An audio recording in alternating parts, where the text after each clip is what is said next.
So you can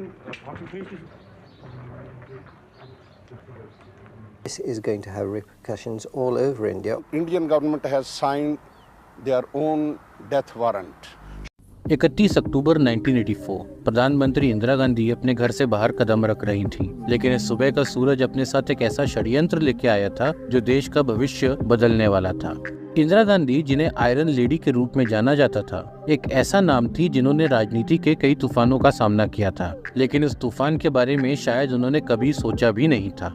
1980 का दशक भारत के लिए चुनौतीपूर्ण समय था। पंजाब में खालिस्तान आंदोलन जोर पकड़ रहा था और इसके पीछे एक नाम था जनरल सिंह भिंडरानवाले। सिख समुदाय के बीच वो एक नायक बन चुका था, एक ऐसा प्रतीक जो खालिस्तान की मांग की ज्वाला को भड़का रहा था। उसकी मांग थी कि सिख समुदाय के लिए एक स्वतंत्र राज्य बने जो उनके सम्मान और अस्मिता का प्रतीक हो। लेकिन इंदिरा गांधी के लिए ये मांग अखंड भारत की सीमाओं पर हमला थी। उन्होंने इस उग्र आंदोलन को रोकने के लिए एक खतरनाक कदम उठाने का फैसला किया, ऑपरेशन ब्लू स्टार। ऐसा भी कहा जाता है कि ऑपरेशन ब्लू स्टार इसलिए हुआ क्योंकि जनरल सिंह भिंडरानवाले, जिसे इंदिरा गांधी ने खुद अपने स्वार्थ के लिए खड़ा करके शक्तिशाली बनाया था, वह उनके काबू से बाहर हो गया था। अब ऑपरेशन ब्लू स्टार के पीछे का कारण कुछ भी हो, जून 1984 में इंदिरा गांधी ने देश की सेना को आदेश दिया कि वे अमृतसर के स्वर्ण मंदिर में जाकर भिंडरानवाले और उसके समर्थकों का सफाया करें। इसके बाद पूरे पंजाब में जैसे आग लग गई। सिख समुदाय में आक्रोश की लहर दौड़ गई और बहुतों ने इसे अपने विश्वास पर हमला समझा। This is going to have repercussions all over India. Indian government has signed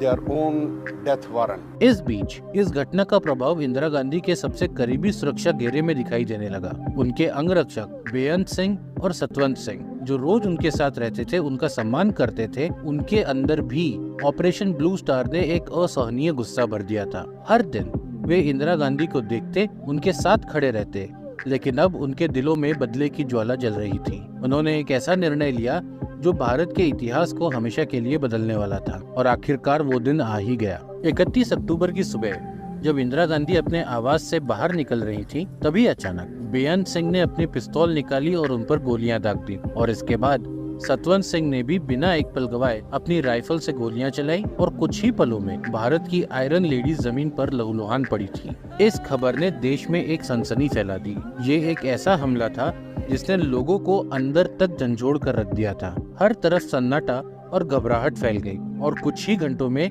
ये खबर हर गली, हर शहर में आग की तरह फैली। इंदिरा गांधी की हत्या से उठा गुस्सा एक ज्वालामुखी की तरफ उठा और दिल्ली की गलियों में सिख समुदाय के खिलाफ हिंसा शुरू हो गई। ये एक ऐसा अंधकार था जिसने भारत की एकता और सहिष्णुता पर सवाल खड़े कर दिए थे। इस तूफान के बीच उनके बेटे राजीव गांधी को अचानक प्रधानमंत्री पद पर बैठा दिया गया। वे राजनीति में नए थे और उनके सामने देश में फैली हिंसा और अस्थिरता को शांत करना एक बड़ी चुनौती था। राजीव गांधी ने इस भयानक स्थिति को संभालने की कोशिश की या नहीं, इस पर आज भी बहस जारी है। कुछ लोगों का मानना है कि उन्होंने हिंसा को रोकने के लिए कदम उठाए, लेकिन इस बात पर सवाल उठते रहे हैं कि क्या राजीव गांधी और उनकी टीम ने वास्तव में स्थिति को संभालने की कोशिश की, या वे खुद इस स्थिति को और उकसा रहे थे। इंदिरा गांधी की हत्या और उसके बाद के सांप्रदायिक दंगे इस बात की याद दिलाते हैं कि शक्ति का प्रयोग और कठोर फैसले कई बार उन जख्मों को जन्म देते हैं जिनका असर पीढ़ियों तक महसूस होता है।